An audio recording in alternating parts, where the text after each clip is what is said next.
Игра получилась обоюдоострая, были голевые моменты, что у одной, что у другой команды. Конечно, обидно пропускать в конце. Вот. Ну, могу сказать за ребят, что вот сейчас в раздевалке недовольны ничьей, значит, в принципе, работаем мы в правильном направлении, не устраивает ничья на выезде. Я вижу в этом плюс.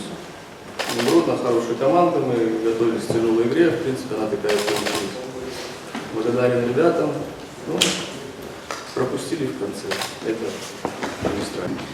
Но хочу сказать, что мы провели довольно-таки крепкий матч, хороший матч с лидером чемпионата. И мне кажется, что порой даже было сложно определить, кто на третьем месте, а кто борется за выживание. Вот это в этом была заслуга всей команды, потому что тут очень важно в таких ситуациях, в таких матчах первым забить гол. Вот, и, к сожалению, там ошибка игроков привела к первому голу, а так в целом игрой доволен командой и создали достаточно голевых моментов для того, чтобы забить. Вдвойне рад этому голу, потому что мы тяжело мы эти голы забиваем.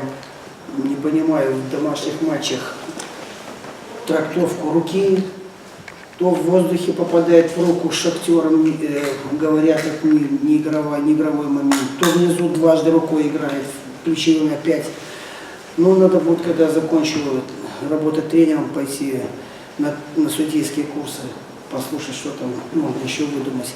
А так, в целом, игра, мне кажется, вот это счет 1-1, мне кажется, он отразил всю игру сегодняшнюю. Поэтому, мне кажется, все объективно. Рад, что забили в конце, но мы его заслужили на гол.